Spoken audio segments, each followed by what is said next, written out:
out of, you know, some disciplines similar to mine: social work, family therapy, you know, about 5. Most most of the rest of you either came probably out of the law, or let's see the hands of the recovering lawyers. And then a little Dr. Kaye, sure. All right. Up here, there's spots right There's a couple chairs up here for the door huggers. But I don't mind standing if it helps. And so the others of you were attracted to the field kind of as an original discipline, or are there some other professional disciplines that are represented besides the law side and the social work, psychology side? What's yours, Andy? Theology. Okay. Right. Okay. Communication. Okay. Well, I am. I think that the understanding that some of you have picked up on from our conversations before we started is that I would come here this evening and I would I would explain to you how I do what you do in the field of family business. And in fact, I'm sorry, but I'm not going to deliver on that promise, because the answer is I don't do what you do. I claim I don't do what you do. I do something significantly different. And I hope that will interest you and perhaps provoke some argument among you. So you may disagree with me. You know more about what you do than I know about what you do. I will tell you. I'll start off by telling you the little bit that I know, or think that I know, about the field of mediation, arbitration. I acquired this through my several times a year participation in a faculty group at Northwestern, interdisciplinary across the different schools at Northwestern, called the Dispute Resolution Research Program. And I learned there from people like Dick Salem and other members of that group. I came away with 3 understandings about the field of med-arb, or mediation, or largely generally defined. And you can tell me whether I'm right about these 3. One is, I got this idea that there's a continuum, and I wrote over here on the board, the negotiation, mediation, arbitration continuum. I use this a lot when I speak to families, business owners, about resolving conflicts. You know, over on the left with negotiation, the people are initially doing it themselves without the third party being involved, and they're obviously it's a win-win, looking for the win-win and so forth. It's the lowest cost, potentially, and it's the least violent. And then we go through bringing in a mediator to help with the negotiation, bringing in a mediator and asking that mediator to take more of a suggesting kind of a role, and it blends over here to the point where we say, the mediator says, if you don't come to an agreement, I will switch and become an arbitrator. Further to the right, we have the court-appointed arbitrator, and then off the chart here, I didn't write it, but we have the violent solutions to conflict, you know, where you don't need an arbitrator, mediator, you need guns or knives or bombs. So this is one thing I get about it. It's better if we can solve it over here on the left, right? You agree? Yes. Yes. Okay. The other thing that I got is the concept of a neutral. And I won't try to give a lecture on that. That's a word that I know is used a lot in your training, in your work. And I believe that you see yourselves as neutrals. Is that true? Correct. Yes. Yes. No? Carl says no. Okay. Who said no? Oh. Yeah, how not? And interesting, Carl is one of those who did not come out of the legal side, but out of the therapy side. So how are you not a neutral? I work in an organization, and I see the people every day, and we interact and so forth. And so I think that it would be difficult for me to be neutral in maybe the classic sense of the term. And I try to be objective and fair, but I don't really. I think it's difficult to be neutral with people that you interact with on a daily basis. Okay. That's interesting, and I actually hadn't even thought about that aspect of it, but I can see how being a stranger is also an important part of being neutral. But I'd like to distinguish a couple things, Carl, if I may. What would you agree, though, that the role of the arbitrator or mediator is one of neutrality? And what is your position in the organization? I'm an organizational development consultant in the organization, and one of the areas that I work in is conflict. I think I understand what you're saying. I think maybe your question was more, is the No, role... I was going to ask the same question that you just asked. That is, do you try to be, you say you try to be objective. So in other words, even though these people know you and you're a part of the organization, do they perceive you within the engagement that you have, you're attempting to do something for them? And in that, do they need to perceive you as not having your own preconception and not having a bias on one side versus another side? We talk about that, and there are some people that I wouldn't try to be of help to them, so to speak, and would refer them to someone else because of the nature of our relationship, or my feelings about them would get in the way of my being able to be helpful. Okay. But we do discuss that issue up front, and my comfort and their comfort with my trying to be helpful to them in whatever the issue or situation is. Okay. Well, we're going to come back to this, but with the exception of Carl, the rest of you all immediately said, yes, I'm a neutral. Not for the communications person No, either. in an organization where people are prone to be advocates for positions, if you claim to be a neutral, they can also see you as fostering the position of trying to negotiate or mediate a settlement when they want to promote advocacy. They want to use the advocacy role. They're not interested in having the thing worked out. They want to promote advocacy and win their position. So insofar as I might see myself as balanced and attempting to be fair in terms of process, but they see that approach as promoting a particular position. And So what do you do? that position is, I continue to do what that is. I promote the position of reaching a mediated settlement rather than advocating one side or another. Okay. So you're saying you're not neutral with respect to the value of reaching a mediated Right, settlement, right. but you are with respect to one side versus another. Right. Can I just Yeah. throw something into the fray here? I think there is an evolving school of thought which suggests that the mediator is even neutral in regard to whether or not the parties choose to reach a settlement or not. It's a much more facilitative, or it's being described as transformative role, Right. where you're providing opportunities to parties, but you're not dictating that it's supposed to evolve in any particular direction. Okay. We've come this far. There's also a school that says nobody is neutral because we all have an agenda as mediators.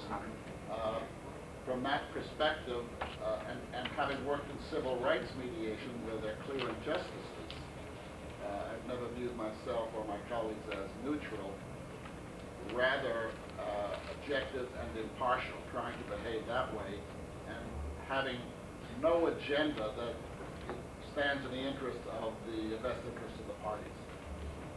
Okay. Well, now that was only the second thing I said. I think I know three. And the third one is that I've noticed in the many meetings, we've had a lot of interesting meetings, about maybe three times a year in that group. Probably try to make 2 or 3 of those. We've had a lot of different speakers talking about their work, like I'm talking tonight, and I noticed that the world of mediation, or the profession of mediation, has takes place within what I consider to be 2 extremely different situations. One being where you're helping parties who are the parties to the dispute. There has been damage has been done, or is alleged to have been done, and or there's been a breach of some kind of a contract that's alleged, and or a breach of a fiduciary duty of some kind. And the people who feel injured, in essence, the plaintiffs, if it were a lawsuit, are directly in dispute with the people who are what's the opposite of a plaintiff? The accused, the defendants.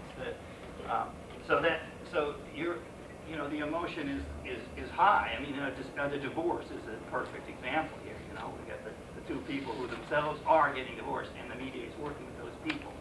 A very different situation, it seems to me, is where you're helping to negotiate or to mediate a dispute between a labor union and a corporation, each of whom has representatives, who often are all attorneys, or between even if it's between, say, Palestinians and Israelis, or Catholics and Protestants. They have elected or appointed representatives who come to the table who have themselves already been trained in negotiation. There can be a lot of emotion there, but what I think is really different is that those people have constituents, so that no matter what they're not free to resolve the matter among themselves according to how they will feel about it, because they have to go back to constituents. In a labor situation, for example, they have to take it back to the rank and file. So that has always seemed, I don't want to belabor this. Am I right in thinking that those are two very different areas of work?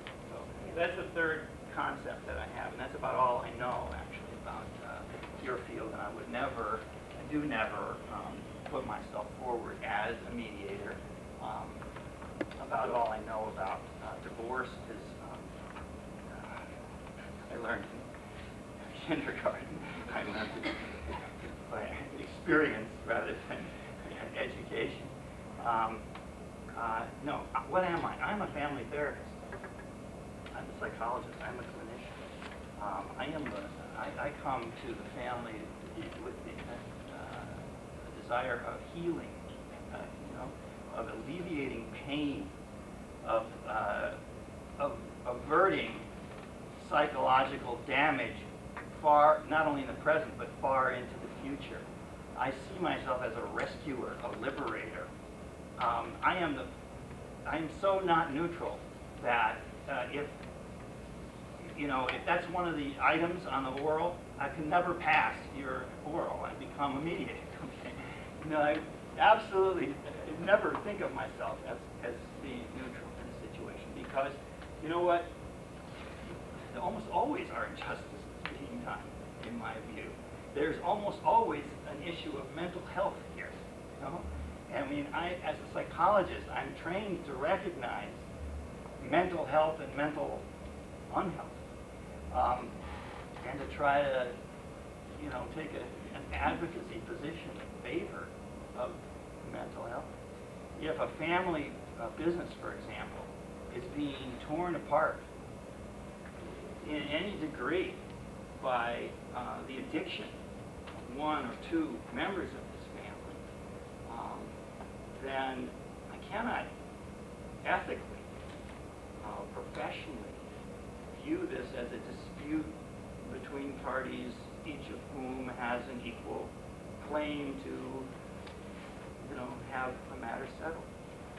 If it appears to me that the selfishness and greed on one side of the table is an order of magnitude greater than it is on the other side of the table, and the damage that might potentially be done to human lives and to families is severe, if these people are given an equal voice, then I have to become an advocate for for one side. And I have to present myself in that way, present myself not as a neutral, but as an advocate for mental health, and an advocate for protection from damage in the future.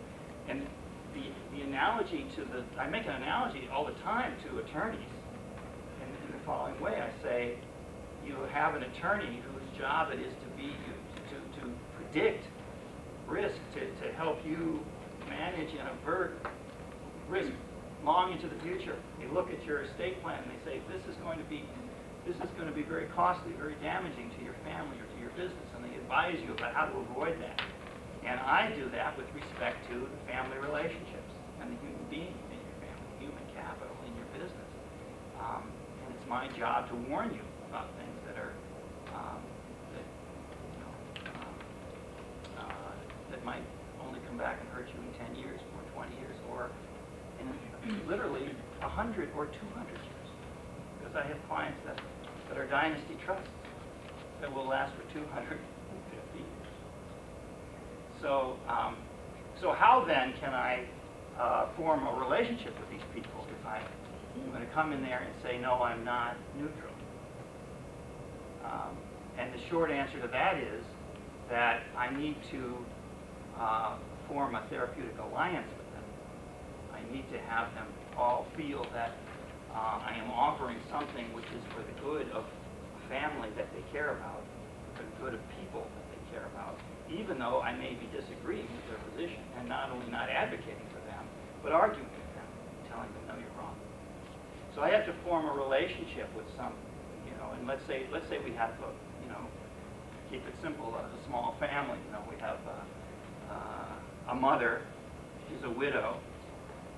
She's inherited this business. She's never worked in the business, and it's a small business. Has let's say it has 100 employees, which is not a very small business, but it's a small business by definition. And there are $10 million to $30 million worth of revenues coming in every year.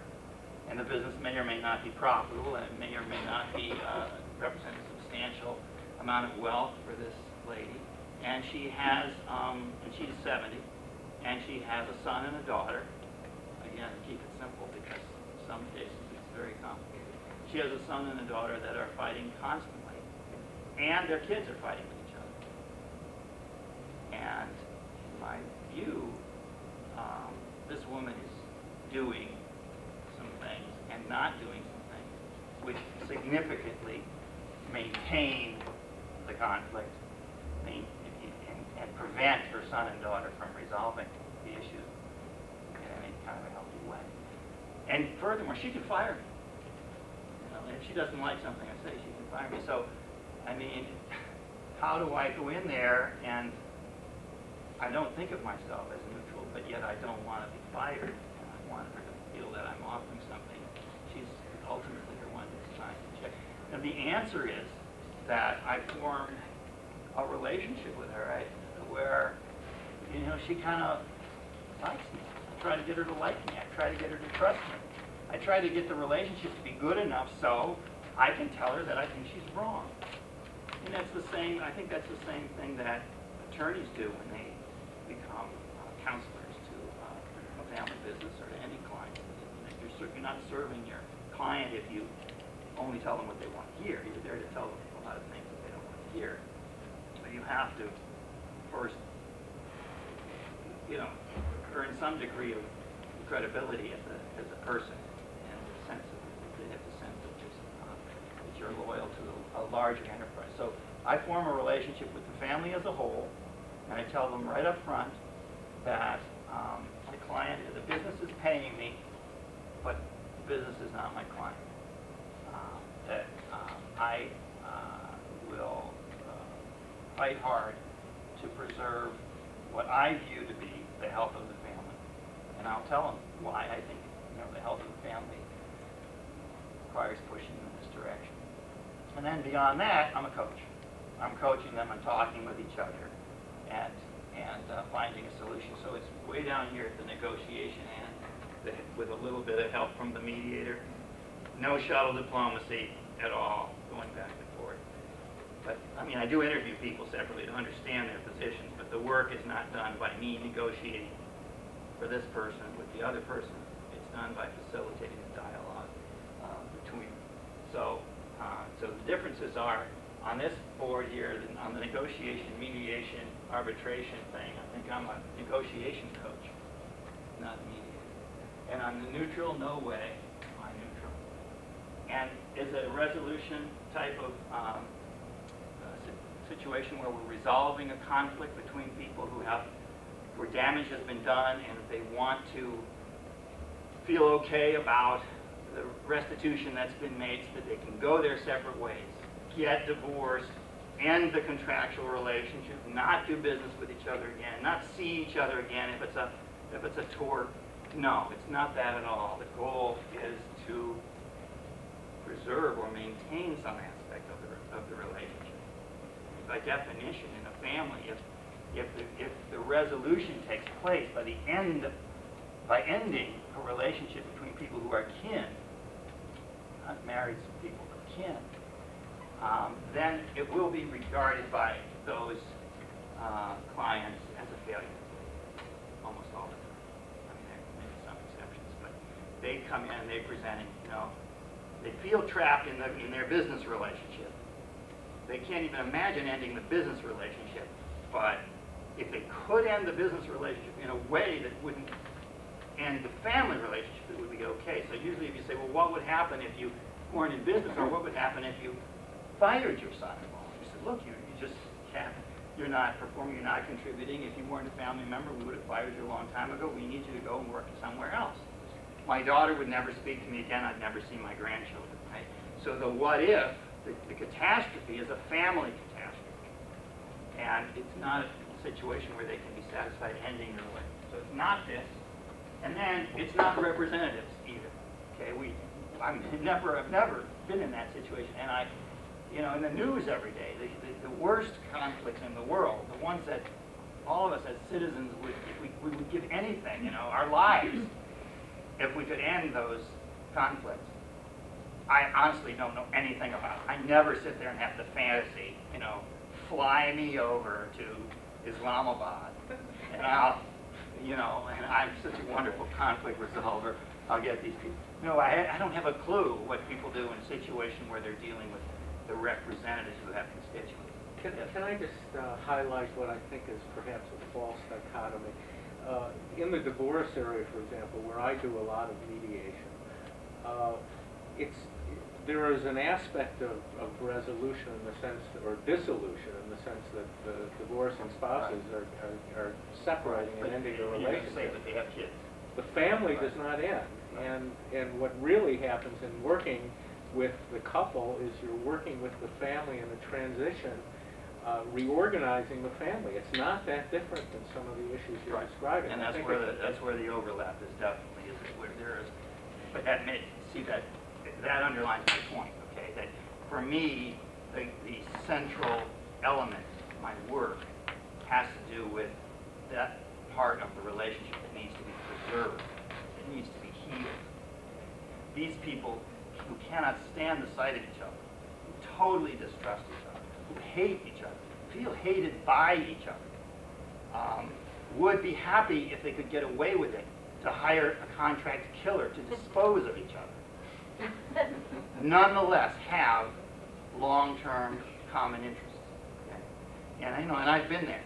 I mean, I've been to the wedding of the son who was 4 when his mother and I got divorced, and how wonderful that was to realize that 20 some years later, that we could have a really good time together, and then to remember the pain. So I understand that is important, of course. I had another question based on what you've said.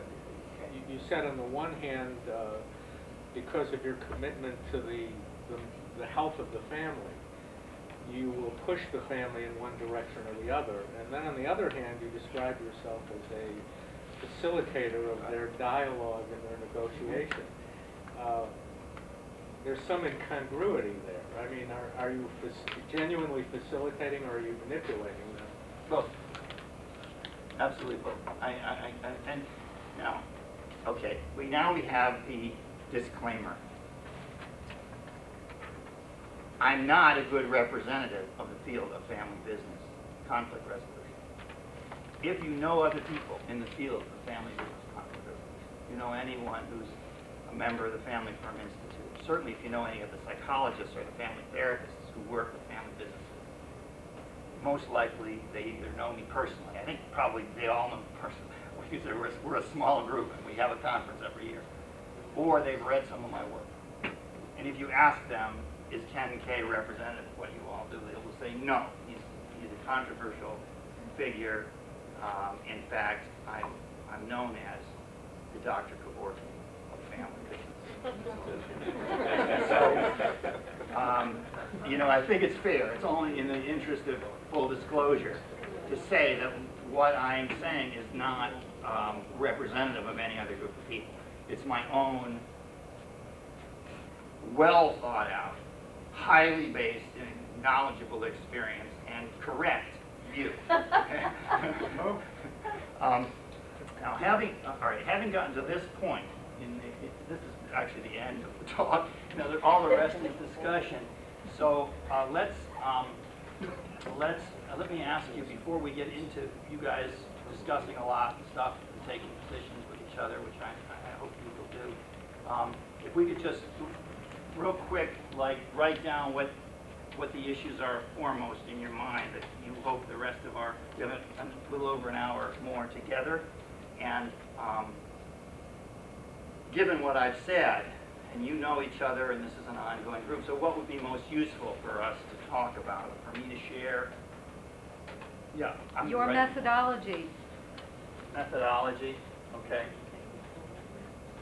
The methodology is the methodology of family therapy. I'll be happy to say more about that. Okay? Yeah, because I think that there are some things that overlap. Yes, there definitely are. You know, There's lots. communication skills that overlap. Lots of things that overlap. There's lots of techniques that I do in meetings, and I'm sure are techniques that you do in meetings as well. Sure. But there may be some other ones that I do that could be useful to you all. Even the way I analyze chronic, sustained conflict in families. I do want to spend a few minutes on that because I think it will interest. What else? Yes? Are there any of these that would spill over into non-family conflict? Yeah. You mean techniques that would spill over? Sure. Yeah, sure. Techniques that apply to non-family. Okay.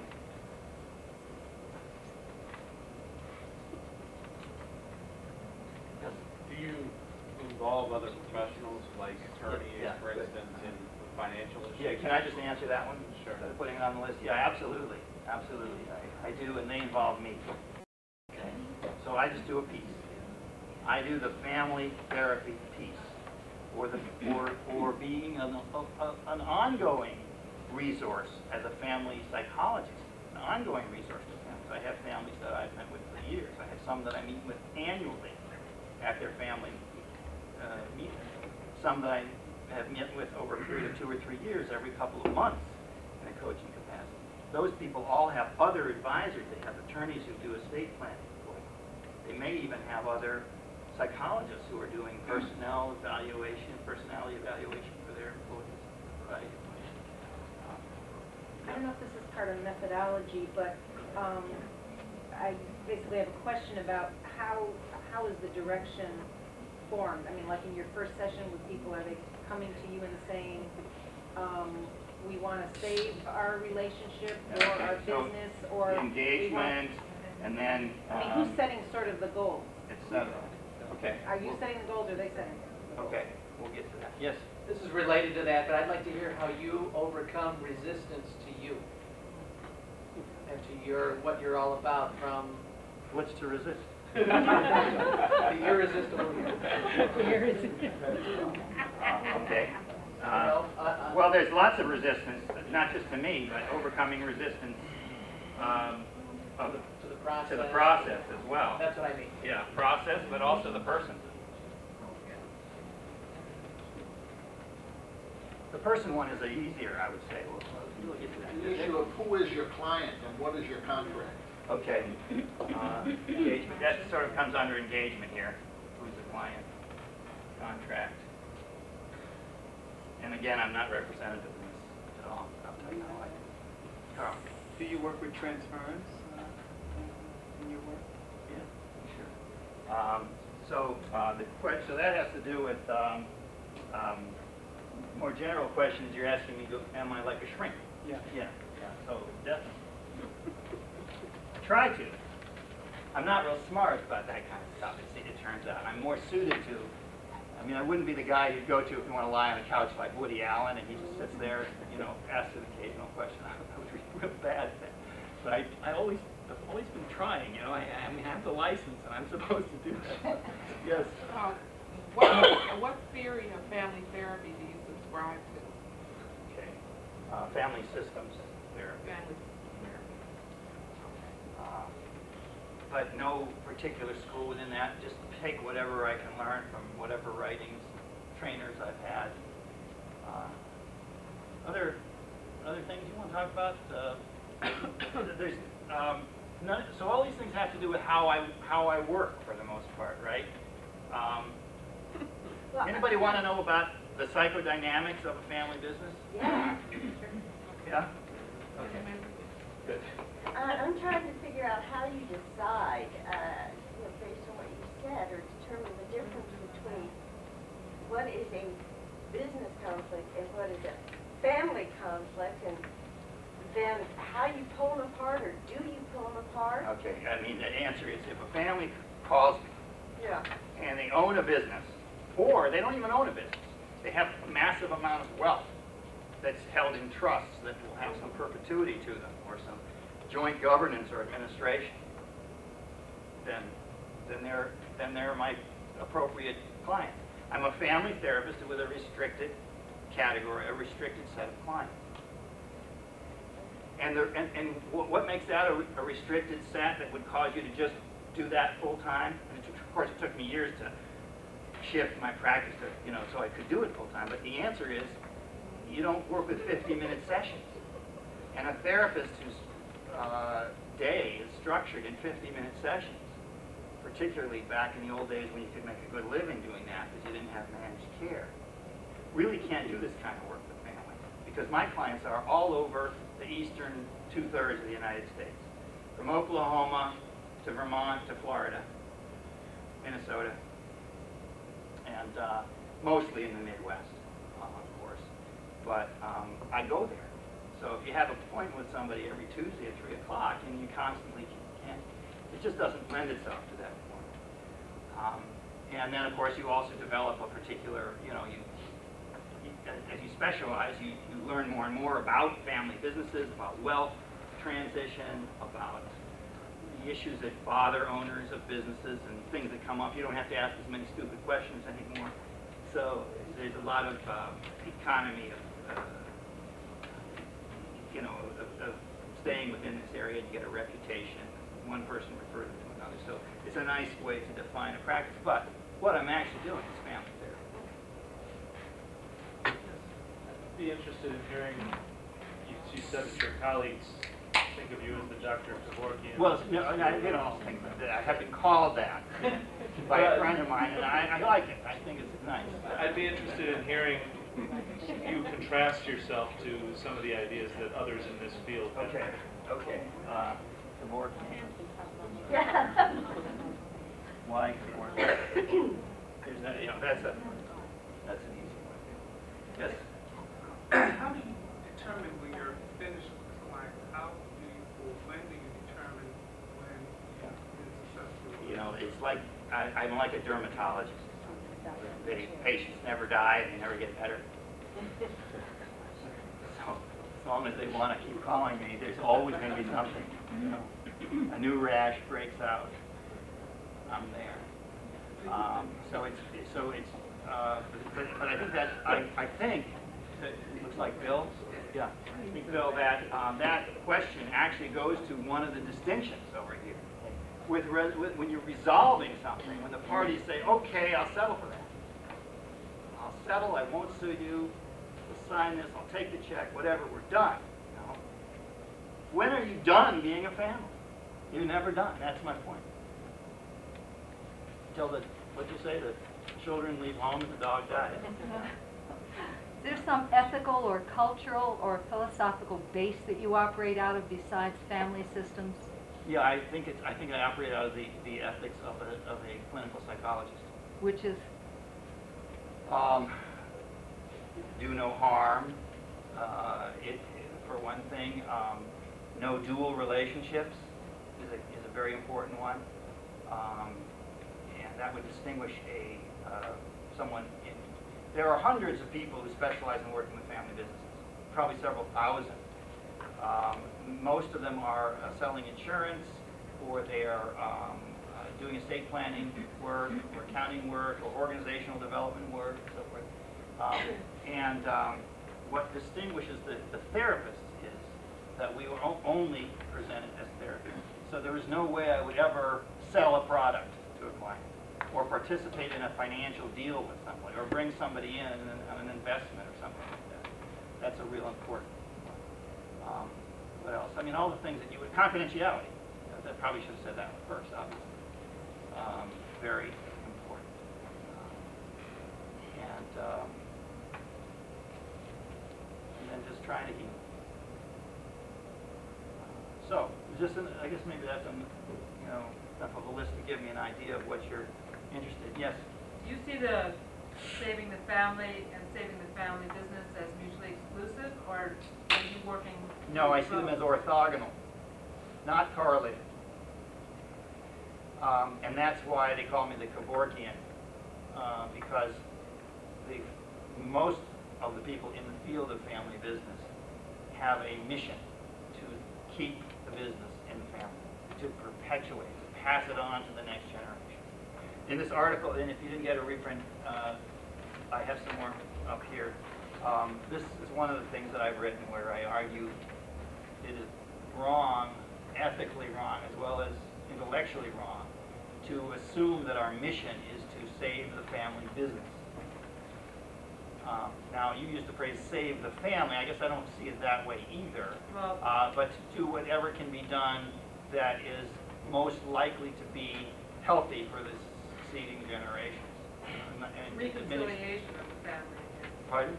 Well, yeah, not necessarily, because there are unhealthy families where a little bit of termination of a relationship could be a good thing, and I wouldn't fight against that. So your focus If the family is abusing somebody, or that person is abusing the family, then if we could do some surgery, that would be. So your focus is not necessarily on the originating generation, but to do things to make the future generations healthier, or I have observed in myself a couple of biases, and that is that where it concerns the business and the ongoing enterprise, I have a bias in favor of the younger generations. I have to acknowledge that, because those are the people whose lives are going to be, either successful, happy, harmonious, or tragically stuck.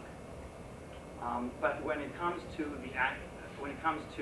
money or wealth or financial security, I tend to have a bias often in favor of parents, because I too often encounter the younger generations who feel entitled to the parents' wealth, and they forget that it's the parents. The parent can do whatever they want with it. They can give it away. They don't have to leave it to the kid. There's sometimes an assumption. So I guess all my own attitudes, my values, inevitably come in there. If I see elderly people spending money like it's water, money that they themselves earned, I'm kind of impressed. It's like, wow, they live an incredible life. I mean, some of the places that I do my work are like out of the movies. Right? But if I see their 40-year-old kids driven ostentatiously to those kinds of materialistic lifestyles, perhaps at the expense of accountability, I may find myself. I have to be aware of this, as any therapist does. You have to be aware of your own biases and your own transfers, counter-transfers. So those are mine. It's okay for parents to be incredibly rich and waste money and do whatever they want, but it's not okay for the younger people. On the other hand, it's not okay for parents who control a business, to control it in such a way that they're destroying it. Yes? I have a feeling that a lot of the answers to these isolated questions would be supplied if you went ahead and addressed some of those Okay. issues, if that would be okay with everybody? Yeah, I think that's where we are. Maybe, you know, there's so many. I work with about 160 family businesses, sometimes only for a small number of meetings to get to the point where we realize they didn't need me or they fired me or something like that. But in some cases over a period of years. And every single one of those is a fabulous story. I mean, you know, it could be their own movie or their own novel. So I tend to sometimes give more detail about particular cases than it's useful. Do you have a particular model that you use? Mm-hmm. Could you share that with us? Well, in less than an hour, I could give an outline, I guess. I think that's what I'm doing. I think that as I'm talking, I'm doing that. But, you know, in terms of what comes first, second, third, that be like the engagement, you get a call. On the flip chart, the methodology that's on the flip chart. So. Okay. Join, give hope, analyze, and let's say intervene or push, coach, whatever. And then get out. So let's go through those steps. And these are the steps of any family therapist. I mean, I used to be a trainer at the Family Institute of Chicago, and this is what I taught my people that I supervised. You know, they always worried about what do I do the first session. Oh my God, I've been handed this case, and it's a family with, you know, horrible. I already know from the situation that my first case as a family therapist when I was in training was a 12-year-old girl who had delivered a baby in the hospital, and her family didn't know she was pregnant. And she came to the hospital, and they called the mother and they said, "Your daughter's just given birth." And the mother says, "That can't be. My daughter's only 12." And they said, "Well, she's only 12, and the baby's 12 minutes old, and your husband is the father." So they take me, who'd never seen a family. I mean, I was in fact already researcher, so I had a degree and everything, but I'd never done any family therapy. They go, and there's your clients. Well, that's kind of like what it's like maybe for some of you, or what it was like when you went through a mediation the first time. So we try to have some kind of a matrix or a set of steps that we can go through. And what I teach is, in that first session, you only have to join, give them some hope, and come away with some idea about, you know, what might be important that's going on at the family. So like, the first step of analyze is like, what's going on? And that seems to be quite a relief to the trainees to realize that they didn't have to do a session where they solved the problems, figured out what to do, you know, gave people the answers, and everybody left the room happy. So what you know, you're meeting them. It's just like getting to know somebody. Do we have any interest in common? Am I a good listener? Let's say, you know, you're the client. You're calling up. Your family's in a dispute. Very typically, you're calling me. Dispute is probably between your brother and your father, rather than you yourself. So you're calling me and you're telling me the outline. You want to know about me, so I have to answer any questions about myself, my background, what I do. I have you look at my website, get some idea of who I am. But mostly, you and I are having a conversation, and you're assessing if I'm a good listener or not. You're not going to ask me what should they do. You know, should my father fire my brother? You know, you don't expect that of me at that time. You expect me to relate to you, engage with you on the phone in a way that makes you feel like it could be of some value to your family to meet.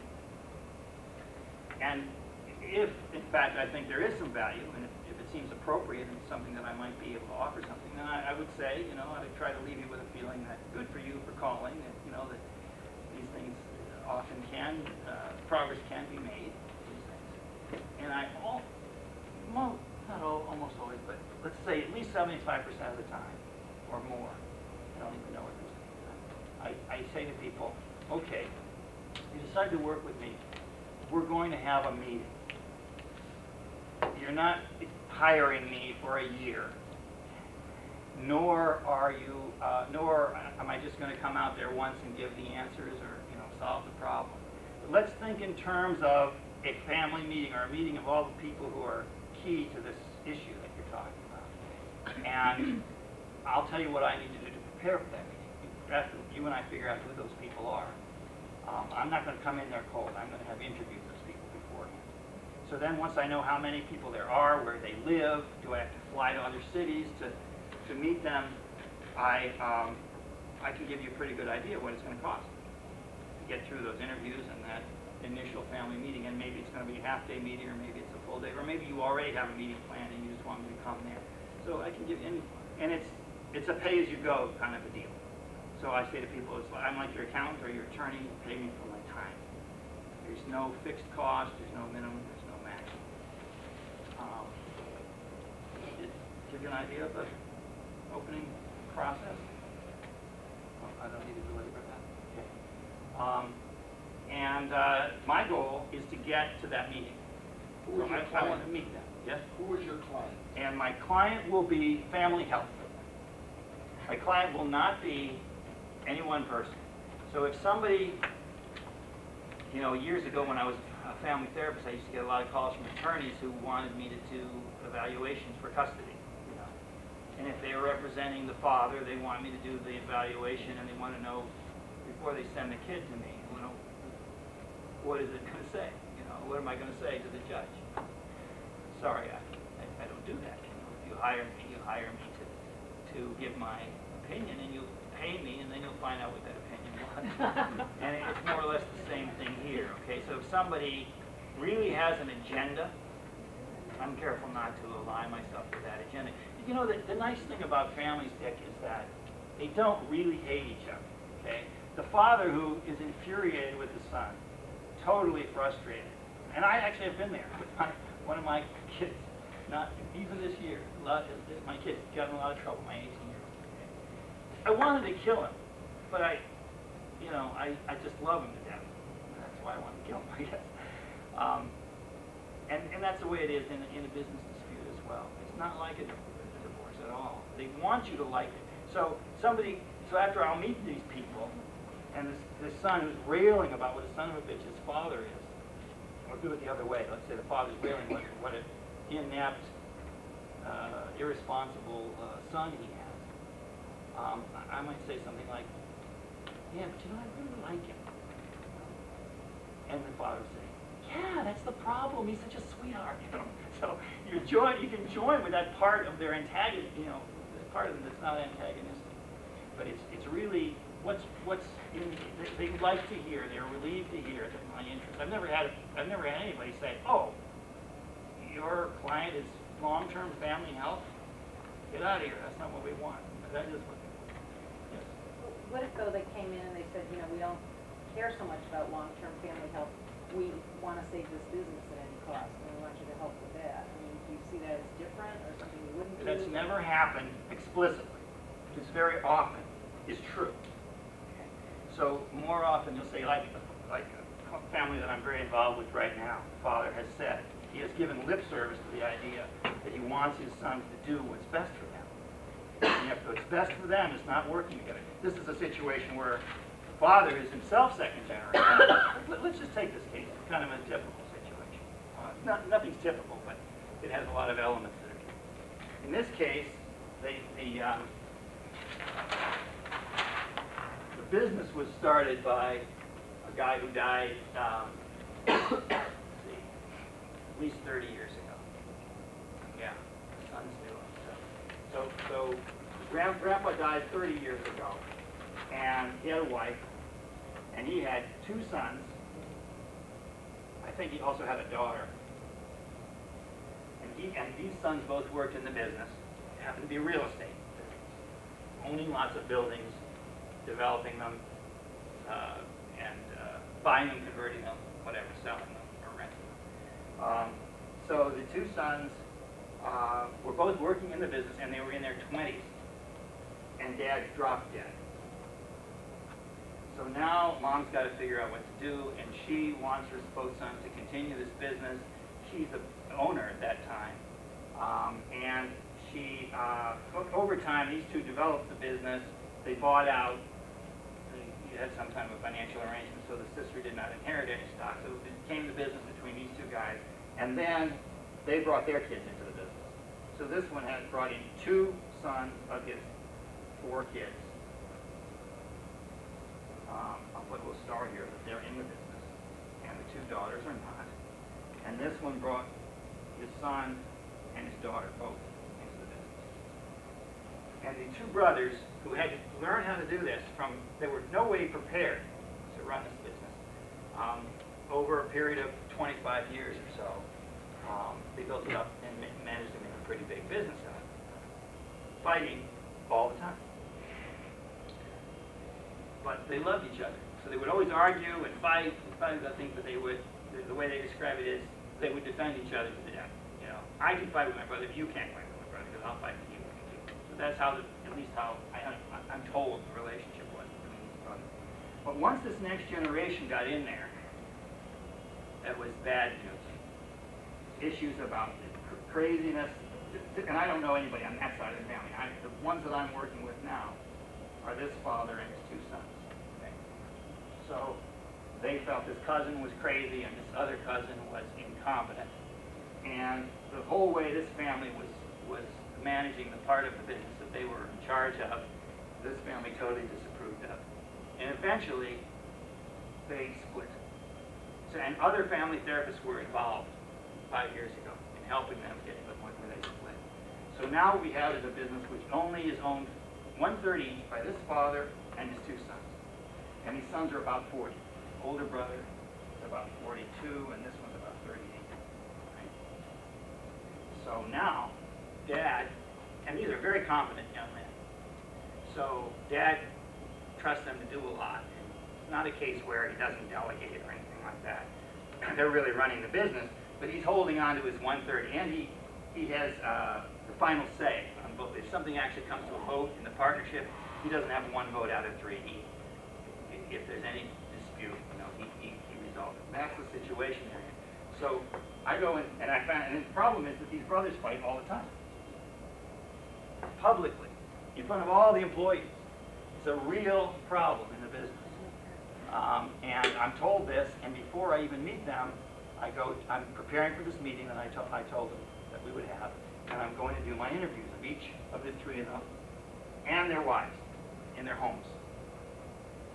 At this point, I don't think that I need to involve the sisters because they're not involved in the business. I tell them they may be, you know, we talk about whether they should be involved in the initial meeting, we decide not. So I'm just concentrating on these 3 guys. And I go and I sit with Dad at his home.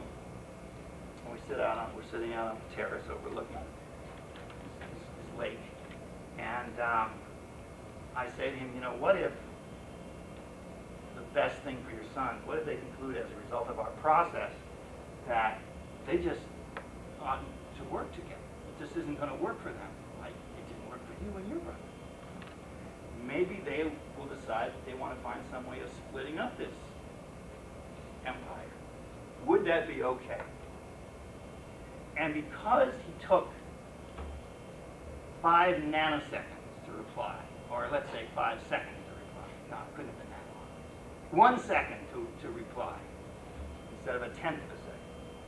I knew he was lying when he said that would be okay. I mean, I know, and the sons know, and the lawyer knows, and the accountant knows, and a 3rd executive who's key to this whole thing. They all know. Dad's dream is that these sons will keep it together like he and his brother were knighted. So he can give all kinds of reasons, which are business reasons. You know, they're real estate developers, and they're real estate developers in a particular metropolitan area, or a particular state. And if they were to split in some way, they'd be competing with each other for deals. That's one argument. Another argument is that they've specialized. One guy is more the operations guy who builds the homes. The other guy is the finance guy who's out and finds the financing and negotiates with the zoning commissions and so forth. So they have different specialties. Each one needs the other. So they can give you a lot of arguments why they should keep working together. But the reality is, if those brothers have so much rivalry with each other, or if they don't respect each other, they don't trust each other, and they don't really share the goal of being, if one of them just wants to be in charge of his own business and doesn't want to have to share the power with his brother, then it won't work. And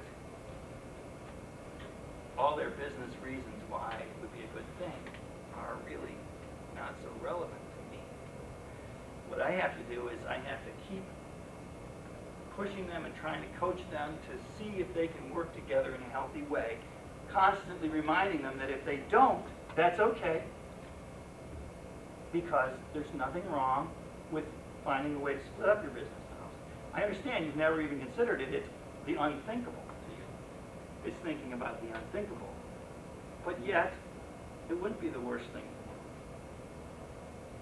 if that happens. And if that scares them into fleeing back into being healthier in their dialogue with each other, that's okay with me. I don't have a bias in this case. This is not one where I have a preconception that it isn't going to work. But based upon the way they behave, the way they behave today and have behaved ever since they've been in business with each other, they certainly shouldn't stay together. So they either have to change or they have to give up this dream of dad. This was a long answer, and I forgot even who asked it. But the question was, What if they say the business? if they say they want to say, it's important to them, I need to let them know that that isn't necessarily the only outcome that I would regard as a healthy one. Could I have a little bit of that water, because it's awfully warm in here. Thanks. I guess we can't do anything about that, like open the windows. But if anybody feels like taking off their jacket like I did, please feel free. So, where are we? So now we're interviewing people. Now I'm also interviewing the wives. That is really key. Even if the wives aren't in the business, or especially maybe if they're not in the business, in-laws are more objective observers in some ways. They tend to advocate for their spouse, but they also see things because they come from a family of their own, so they can see things that are going on that are very important to me to inform me about the issues. I think I'll use this family as an example of going to the next stage about how to analyze what's going on, and I think this is where you'll see me going into a realm which is quite different from mediation, entirely. So before I go there, what are some of the techniques that I would do that would probably be similar or would transfer and be useful in working with any group of people who are fighting with each other?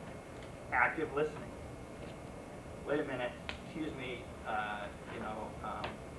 Irv, and let me stop you right now because I think that Pat isn't even hearing you right now. She can't hear you because you interrupted her. So what I'm going to ask you to do is, before you get the floor, could you please tell Pat what you heard her say, how you understand what her position is, even though you don't agree with it. She needs to know that you heard her position, so that she can then give you the floor. I'll do that, some version of that. I mean, I do that every day. Second nature, that's coaching and active listening.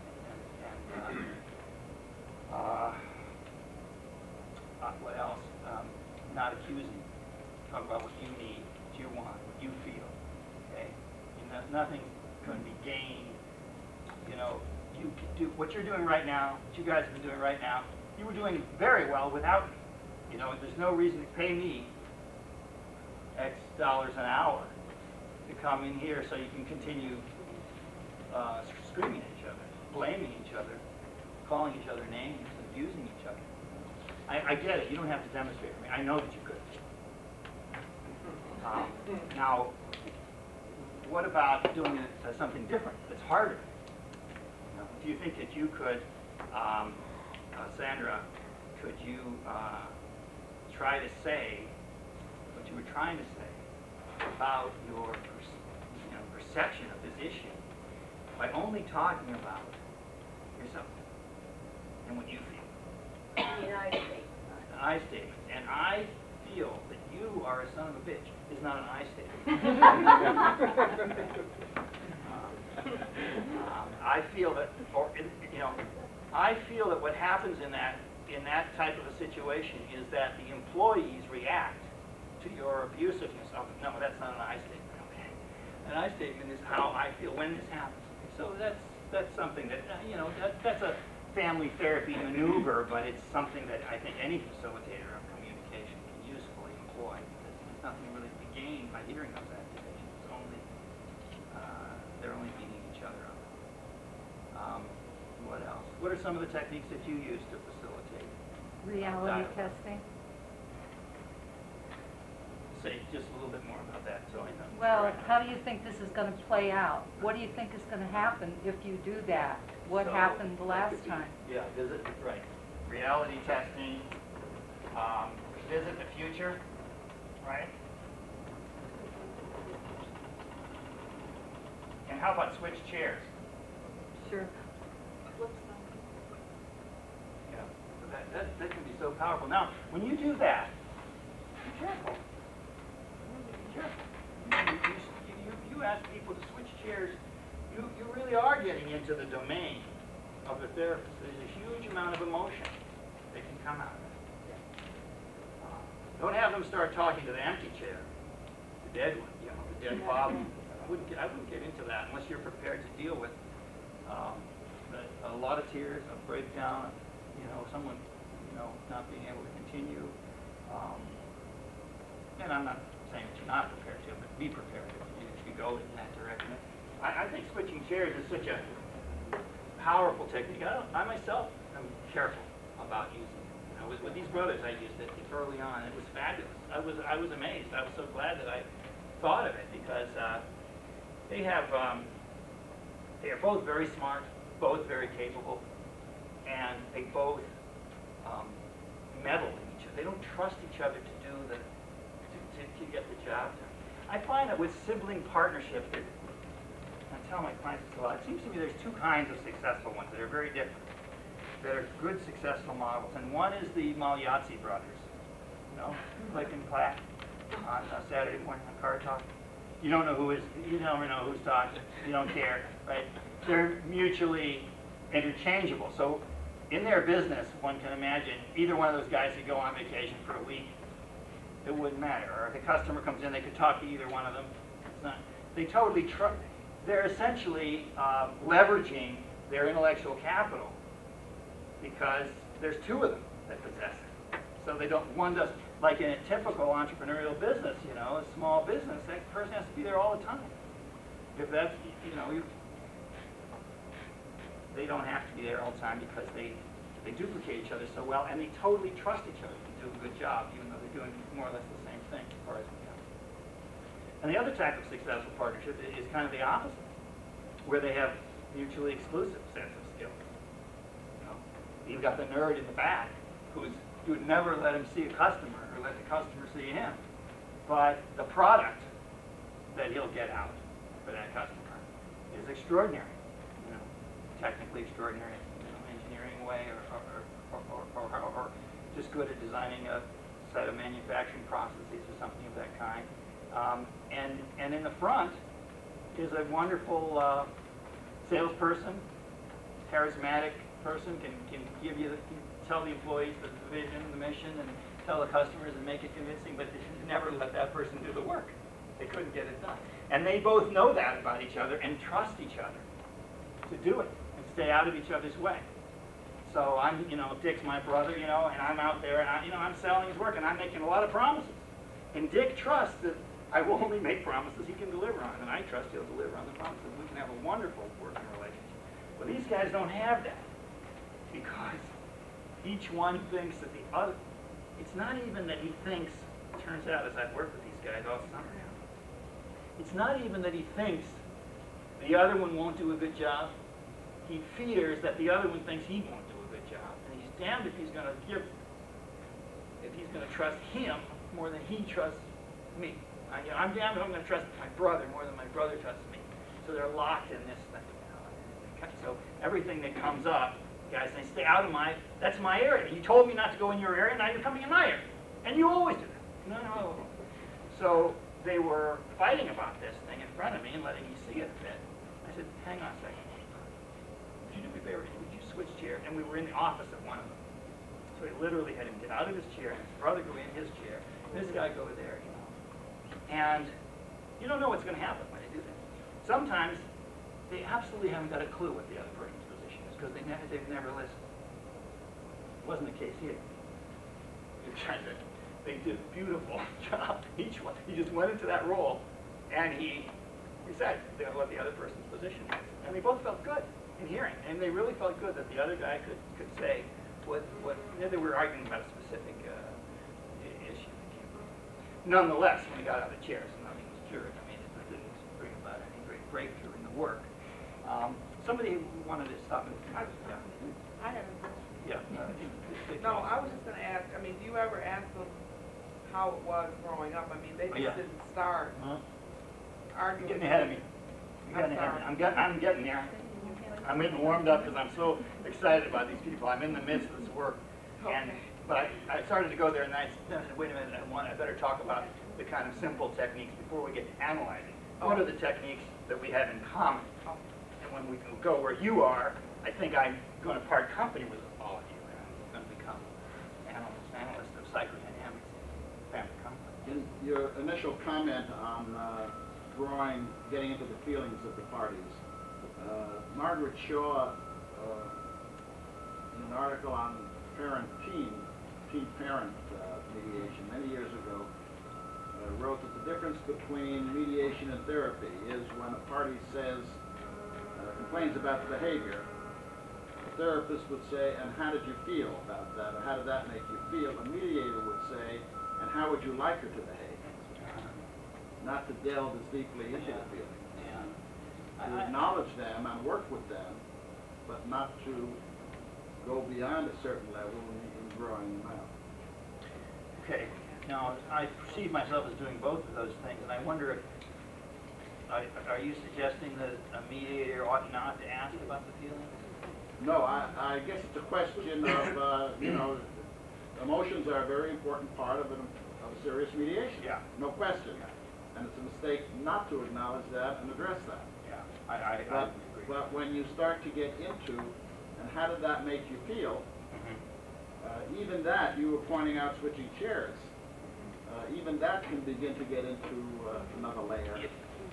These two guys that may or may not be necessary for either settlement or transformation. Yeah. Let's say, Dick, that you were working with these brothers, and you well might, because they have, some serious business disputes with regard to, let's say if they decide to split their business, then it's going to get out of my field. They're going to need to find, or I'm going to need to suggest that they find somebody to help them financially mediate the nature of disentangling this business. It's going to be a big project. So, let's say you're sitting there with them, and you might ask one of them how he felt in that situation, because you want the other one to hear it, to have a better understanding, because when you're mediating a dispute between people, they need to really know where each one is coming from. And so you're working on it from the point of communication, and I think that is definitely part of the mediation. If I ask that question, maybe I have that goal, but maybe I'm also asking that because I am thinking of trying to induce some personality change in this guy. And we'll get to that. And I'll get to it right now. One of my goals, after what's happened in the last week or so, is to get the younger brother, who's never been in therapy, to have some therapy. Because the older brother has had a lot of therapy, and he has benefited from it more than just about anybody I ever have known. When I hear about how much he's changed over the last 10 years. And I think it's created a sort of an insight inequality that's greater than would be there anyway, and it would be there anyway. So how did it make you feel? My motive in this guy is to get him out of his intellect and into his heart and into his gut. That's a therapist move. And in doing so, I have to be, if I'm really doing my job well, and I don't always do it well, but it's easy to think about it here outside of that room, I ought to be aware of what it's doing to him and his feelings about me, and his transference to me, Carl said, when I ask him a question like that. A question that perhaps his father never asked. And am I putting myself in a position where he will be ready to hear from me? Have you ever thought about having some therapy and not feel judged or stigmatized by it? So there's a whole agenda that's the therapeutic agenda around questions about emotion. Let me tell you what's interesting and unusual about this family for me. I've had quite a few meetings with them now, and the meetings are what we're trying to do. What I sold them was I sold them on a series of meetings with their key executive and their accountant, for which the goal would be to define their roles much more clearly. And I showed them, I brought a PowerPoint, and I showed them what some other clients of mine had come up with as a work product after a similar series of meetings. And I just changed the names, you know, but it was literally a true case where two brothers and a sister had defined what's the job of president, what's the job of vice president, and the job of this other vice president, who's going to do what decisions we have to make together, and what decisions we trust each other to make separately. You know, at what point did, you know, are we saying, you know, this brother is in charge of what goes on in the plant, provided that he doesn't spend more than $20,000 on capital improvement. And more than $20,000, we're all as equal partners going to discuss it. And there's an intermediate ground where you're in charge of making a decision, but you promise that you'll never make that decision without hearing our input. So let me just. So this family had spelled it out, and I had the PowerPoint presentation, and I showed these people because it's what they absolutely don't do. They don't have a clue what decisions in their business are partner decisions that all three have to make, and what decisions are they trusting each other to make. So down to the choice of what kind of shingles to use on the roofs in a housing development. They all might have opinions and input, and they argue about it and fight about it. Yeah, but you keep using the word trust, and I'm not hearing through your scenario between these two that they would even trust. They can say, okay, this is your delegation of power, and this is your delegation of authority. Exactly. It may not work. You're to do this, and you're to Look, do that. they may not be able to do it. But this is a test. Yeah. So it's presented as, you know, if you can't do this, if you can't clarify, they all agree. If they can't be clear about what their separate roles are and trust each other to do the job without constantly fighting about whose decision it is, they won't make it. They want to make it. At least they think they want to make it because they've never allowed themselves to think about the unthinkable, about not making it. So this is like a, you know, an exercise that we're going through to see whether they can do that. By the way, you know, there's three kinds of trust. I will talk about trust. I don't want to oversimplify the nature of trust, but so we're doing this. So I've met with them, you know, half a dozen times, and it isn't going well. And yet they're not giving up. You know, they keep falling back into their arguing and they're fighting, and I can't. And sometimes they argue about trivialities, and these are not stupid people. They really know their business. I'm mystified. And I recognize in myself, this is different from my usual situation. Usually I get it. I see what's going on, okay? The dynamics of the conflict. And my problem is doing something about it, okay? I don't think I'm not particularly effective. You know, if you look at the outcome, if the goal is to, well, I don't want to go down this street, but I don't feel like I have a high average for introducing health into family business systems. I would like to be much higher than it is. But my frustration is with the resistance. It's with the family giving up too soon. It's with feeling like there are other factors that are causing them to maybe not want to resolve the problems. It's not with my own intellectual lack of understanding. With this family, I was getting no resistance from them to the process They have plenty of money. They like having meetings. They like having meetings where they argue with each other. And they like having me and their accountant. So they're paying him, I suppose, $300 an hour. They're paying me $300 an hour. And we're sitting there all day. And they're fighting, you know. And that's okay. So there's not really resistance there. But what's bothering me is I don't get it, you know? I mean, I don't understand the dynamics here. Yeah, Bill. Dick mentioned Margaret Shaw before. In parent-child mediation, some of the research has shown that when you pull parents and children together and you work with them with dispute resolution processes, it very often can create an opening for what occurs in therapy. Because it's not therapy. There's something about pulling parents and children into a neutral setting where they're both equals. It's not a process where you're looking at pathology. It's a process where you're simply facilitating dispute resolution, and if parents and children are able to work out some very mundane solutions to conflict in the home, about when he's going to come in, when he's going to do the dishes, if it's between the mother and the son, for example.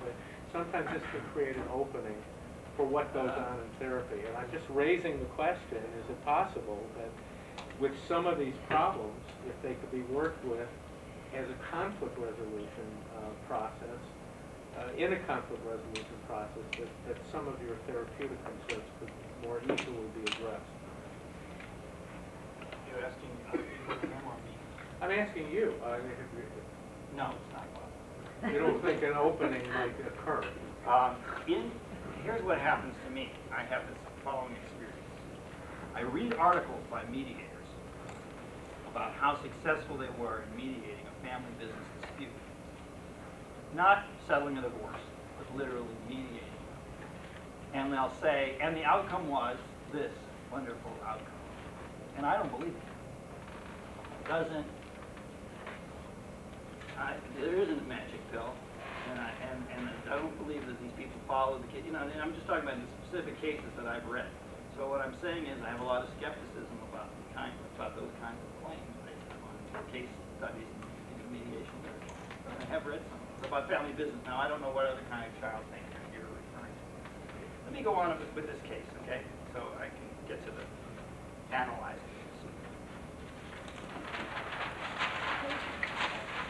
Family systems, my training. My training was with Bill Pinsoff at the Family Institute. Some of you may have heard Bill speak. One of the most brilliant teachers, Bill Pinsoff. I can't remember offhand the title of Bill's book unless it's quoted, unless it's cited in this article. It's not. But he has a book, training for family therapists. It's a really good book. But he was my mentor. This person I learned how to do family therapy. And one of the most important things that I learned from him is the concept of problem maintenance structure, or a problem maintenance cycle. That and this is part of family system. You know, the family system theory is contrasted with linear explanations of problems. Now, a linear explanation is this caused that, caused that, caused that, caused that. And in family systems, any type of a systems theory, you're looking at how the system functions together to maintain an equilibrium. And the problem with a family conflict or a family dysfunction is that it's an equilibrium. That's why it doesn't get fixed, it doesn't go away. So the simple case would be in a family, in marriage therapy, you have a couple who fight all the time, but they're passionate. You know, they love each other and they're in terrible pain, and they don't want to get divorced, but they can't stop fighting. And as the therapist gets into learning more about their relationship, the therapist learns that when do they fight? They'll tend to fight after intimacy, after sex, or after sharing, some emotional intimacy. That will, time and again, lead them to a huge fight. And the huge fight will lead to tears and pain and making up and hugging and coming back together and having great sex. And the great sex leads to explanation is that the intimacy terrifies them, perhaps because of their own history, you know, in their own childhood. Right? That's a very scary thing. Myself is going to be lost in this relationship. I'm going to be, you know, subsumed by the relationship or by that other person. I'm giving too much of myself. I'm opening myself up. I'm making myself vulnerable because I'm relating at such an intimate level. So I need to protect myself. Or we need to protect each other from that feeling by collaborating and having a huge fight so we can distance ourselves. So it goes around and around so you have intimacy and you have distance. And intimacy leads to distancing, and distancing leads to intimacy. And that becomes the family. This is the problem maintenance cycle. So the therapist, so a systems therapist, first step is to figure out that this is going on. And then to talk about like what ifs, you know, what would happen if you did, so that they can learn more about what's really going on. And when they have those feelings, scary feelings of intimacy, maybe they can talk about them or deal with them in a healthier way than by hurting each other. That's what therapy is about. And this is what I do too. And I'm pretty good at seeing this, the cycle, whatever the cycle may be. It may be the fear of the father's death. I wrote one article where the family was talking about everything and fighting about everything except the fact that the father had cancer. That was a provoking subject.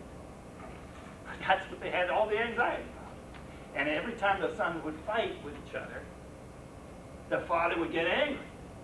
And it was good old dad again, the son of a bitch, you know. He would yell and scream like he's always done all our life. He's alive, he's vigorous, you know. And he'd exhaust himself and turn gray, and he was on chemotherapy, and the guy was going to die within the year. There wasn't any doubt about it. Everybody knew, but they couldn't talk about it. And he privately, and he and his wife told me, you know, I'm going to die. You know, so they had to deal with the grief in a more direct way than by fighting in order to keep that alive. That's an example of that's a family business. So with my guys here, I didn't get it for the longest time. I didn't see it. And then the other day, just, I don't know what it tried.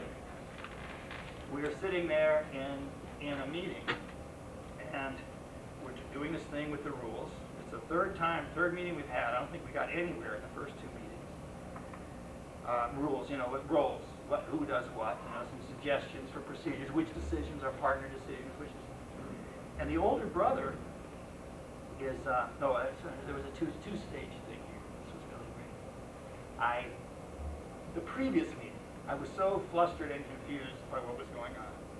And I knew it had to do with, as you say, childhood stuff. I mean, they've been brothers all their life, and they've been brothers in a family with the entrepreneur who was married to his business, had really high standards, larger than life figure, you know, worshiped him, very critical of them, all of whatever the specific dynamics of their family. They grew up in this situation, so, you know, and they're fighting now like children. So I figured, you know, it's not rocket science to know it has something to do with childhood, but they can't really get what's the dynamic, what's the cycle that's going on there. So at the previous meeting, I said, you know, would you guys, before we have the next meeting with your key executive and your accountants, could we just meet back at the office? We were doing this off-site at a club, you know, at a conference. We just have an informal meeting of the three of us at the office, because I want to have a meeting with you where we don't talk about the business at all. The only thing we're going to talk about is your relationship as brothers. So like I said, they don't have resistance. They like me, they're willing to do it. They said, sure, okay. So we did that. We had that meeting. And at that meeting, I only allowed them to talk about their history as brothers, childhood, growing up. And most of their repeated stuff they had told me privately, but I also learned some things that I hadn't maybe understood or hadn't seen the significance of before, which was that this older brother was not only 3 years older, but he grew early, and he became an athlete. And I guess when he was in 8th grade, he was kind of shrimp, and he didn't like being teased and picked on, and he started working out, but he also started growing. So by the end of senior year, he was the big man in the high school. And he was the football star, and there was another sister who was a cheerleader, you know, and they were, you know, really big time. And the younger brother was the freshman, but he was a late grower. So right now, you look at them today, and he's taller than his older brother. But he was, you know, not athletic in the 9th grade, and at an earlier age, big brother used to beat him up and pick on him and stuff. So we talked about all that stuff, and I said, what would it take, do you think, for you to get over that resentment? You know, he spoke about it with a lot of emotion. And it sounds like, so it was a therapy session. It was about the resentment and about the feeling. And I said, quite, if I could give you a pill, a resentment curing pill, what would that consist of? Or something like that. Boy, he said, give it to me. Write the prescription. Could you do that? I said, no, I can't. But what would it, you know? So we thought about it. We didn't get anywhere. And the next day, he called me from work. And that's when I knew I was getting something. He called me from work. He said, well, what do you think? Do you have any thoughts about yesterday? What do you think? I said, well, what do you think? So he had been thinking about it for 24 hours, about that meeting. So it was then we met on the Friday again, the following Friday, or 3 days later, you know, with these other executives again. And it's in that meeting that I suddenly got it, and I suddenly saw what was happening. And in that meeting, the older brother was very statesmanlike, and he was demonstrating a lot of leadership. He was clarifying. So you know, what you're saying is that, you know, this was, and he was taking notes, and he was proposing sensible kinds of rational solutions, and he was in no way attacking the younger brother, or antagonizing, or accusing, or lording it over him in any way. He was just behaving. If we all looked at it, we'd say, good business leader. And at some point, as he did this, all of a sudden, the younger brother erupted and regressed to childish kind of, what was, oh, I know. The idea was we would have a series of meetings, let's see, with the father. Okay, now we have to bring the father in. And we would practice running them as partnership meetings, as partnership board meetings with the formality. So we're introducing the formality of a board where there's an agenda beforehand. The materials that are going to be discussed are circulated to people. No vote will be taken regarding anything that hasn't been presented at a prior meeting. I told them about Robert's Rules of Order. You know, they've heard of it, I guess. Actually, they have heard of it. They're involved in philanthropy. They're on boards. They know this. It never occurred to them that Robert's Rules of Order could be used in a family business. You know, Robert's Rules of Order, you know, you make a motion, you second, and all this stuff. So we talked about all this. And then all of a sudden it came to the issue of, so how are we going to chair the meetings? So the younger brother says, well, I move we have Ken Kaye chair the first 3 meetings. And I said, no. What are we going to learn from that? You know? Well, I'd be happy to be there, but I would be there to coach the one who chairs it. And how about if you rotate it? Well, he became almost hysterical because the idea of rotating meant somebody would have to go first. And he didn't want to be in the, he neither wanted, so his older brother said, well, you go first. No, I'm not, you're not going to set me up and put me in that position, you know, where you can criticize how I do it. And so, well, okay, I'll go first. No, I'm not going to be a man. He was being a baby. So that was when I got it. The pattern is the older brother, older leadership, it triggers those childhood responses. I'm the little one that gets picked on by the big one. He's the big shot. And he regresses. Regresses to childishness, okay, which either initially promotes the older brother to perhaps more leadership, to try to listen more carefully or clarify or say, no, but eventually it's going to trigger him, make him furious. So he then gets reduced down to the same level of, regressing, and things get worse and worse and worse. So now I was so excited. So I said, bingo, light bulb, and I show him this pattern. That's my job, is to show, this is what I see, what do you see, do you think, And I asked the accountant, and he says, absolutely, and it's been happening for 10 years, so we got a lot of support. And that's my next step is to try to get greater. Now, there's another difference between these two besides the older and younger. The older one, in addition to having been a great athlete, is much more the people person. And he's quite philanthropic, and he is also a musician. Apparently a wonderful pianist.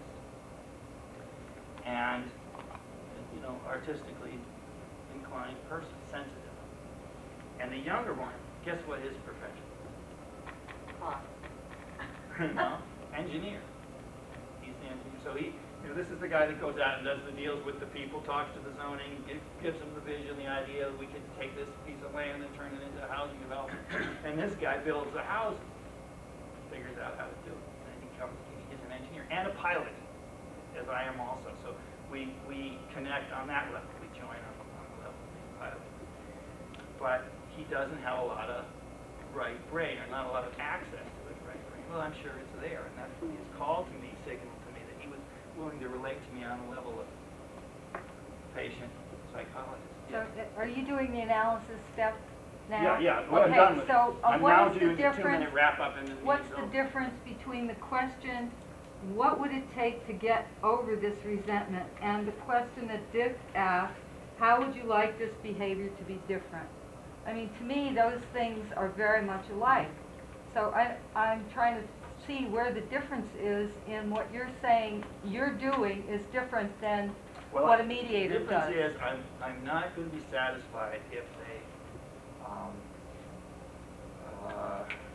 I'm not trying to get them to agree on a set of terms for ending their relationship. Well, but you want them to do something different, don't you?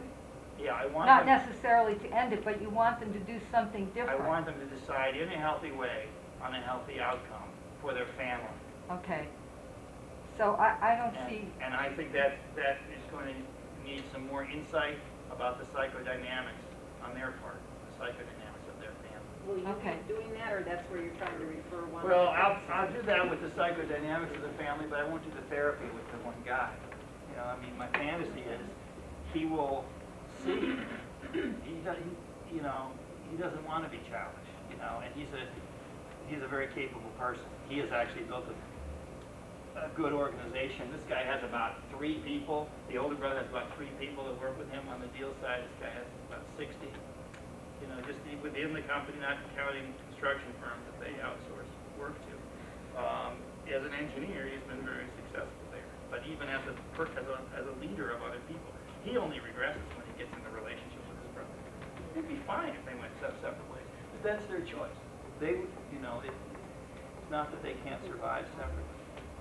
I was just curious, you said you mentioned the father, but you said you had the father in on this? I haven't included him yet, because what they describe is 3 of them start yelling and screaming. And I think they're cowed by him, you know. So what I'm trying to do is to keep him at bay long enough so that they can come to him.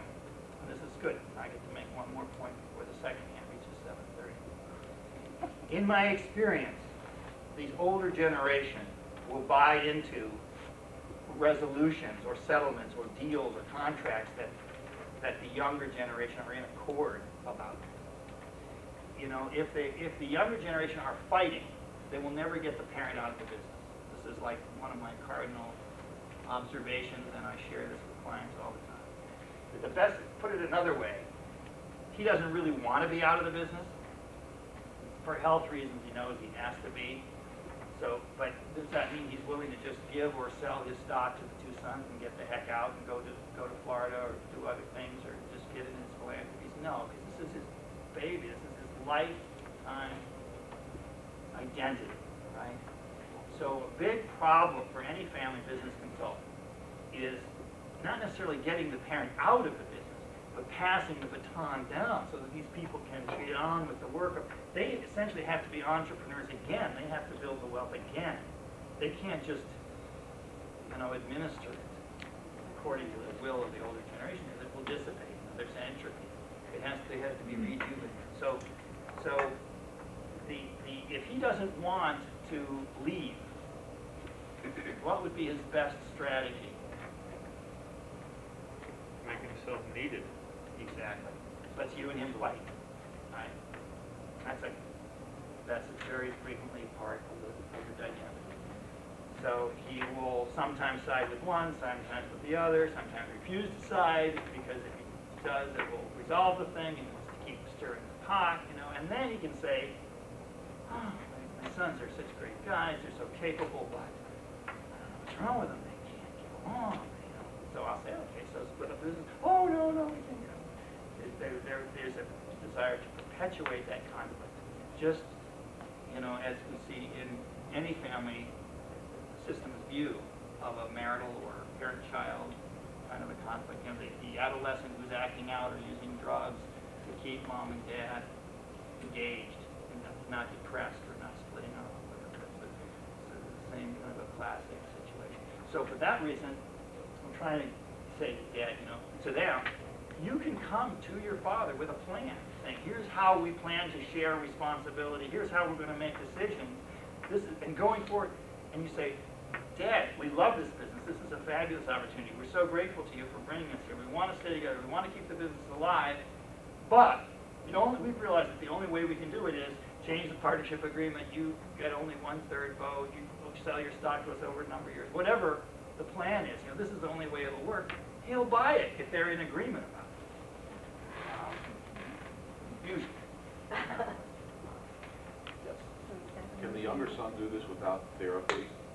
And Maybe, yeah. that leads me to the question about what is a mediator's role in terms of suggesting therapy if he really thinks, or she really thinks that it's required in order for people to I don't know, process you their guys would have to answer that. Is that something that you do? Is that appropriate at times? Or not appropriate? Would that be seen as not being neutral? Yes? I wouldn't feel equipped to do it. I don't know who needs to handle that. Let's just see. Oh, okay. See that? So, but maybe you should. Maybe that would be a good part of the skill set of a good mediator. And the problem there is how effective is therapy? It's easy to see who quote unquote needs a shrink in the world, but it's not so easy to see who would actually benefit from the shrinking. Or with which shrink or which format. So it's a risky thing to suggest. I think in any position.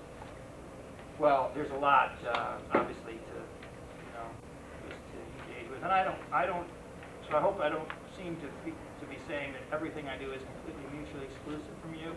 There's obviously a huge amount of overlap. I don't know quite where it is or how to define it, but it seems to be sufficiently different so that I don't, when people say, are you a mediator, I say, actually, no, mediation is something else, and it has these special features of being on this continuum and of having, taking a neutral position and doing a good deal of shuttle diplomacy and having a defined engagement with a clear set of goals for when it will end. Maybe there probably are some other things I should say. Yes. Do you ever get called into divorce situations where there is a business relationship between the couples? Yeah. There can be post-divorce. There can be trusts that own stock in the business, and the trustee might be the divorced wife. She's a trustee for her children, and so she's still a significant party. In a variety of situations like that, right? But not. I don't think I've been involved in where the divorce was being settled, but more post-divorce. Nothing comes to mind. One other thing is that there are some families that I recognize that I will not be able to be effective with, and I may detect that in the initial call, or it may be only at that first meeting, and I tell them that's why I can't. And one is I can't be effective with evangelical or Orthodox families that use their fundamentalism, whatever it may be, Judaism or Christianity. I haven't done it with Muslims, but they use that as a weapon against one another. emails consisting only of references to Scripture. Kings 23, 45. You know, because my clients are all over, like you said, all over the Midwest. Fly out there and land in the town, and it's the Bible Belt. And that means you're not a Christian. So it doesn't mean just, I have a problem with the way you're managing your department. I don't think it's in our interest as a company. It means you are not really saved as you think you are, and you are going to burn in everlasting hell. I'm more Christian than you. I don't know how to intervene. And it isn't just restricted to Christianity, but it can be true. Obviously, there are many privately held businesses that are owned by Jewish families, and Jewish families culturally are often very receptive to the intervention of psychologists in their lives, because, you know, just like the Armenians own the drug business, you know, the Jews own the therapy business. So I often, you know, might be in those situations. But if it comes down to an issue of, you know, who's more righteous, I can't really help with that. I can't think of any other particular types that I recognize. But there are just times when I haven't formed the alliance with people in a way that's simply constructive.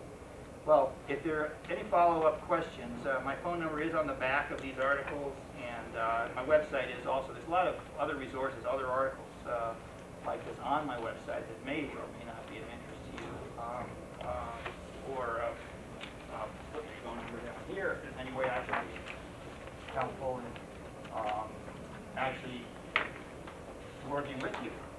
If there's a situation where this kind of work is an adjunct to what you're doing, or just clarifying anything I may have said that seems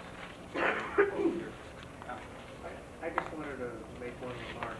You know, when 14 or 15 years ago, when divorce mediation was first gaining a foothold, family therapists who were doing divorce mediation spent a lot of time trying to clarify in their own mind how divorce mediation differed from what their interventions with the family would or should be as family therapists, and what the differences between the models were, and how they could support each other in terms of helping families move through the transition.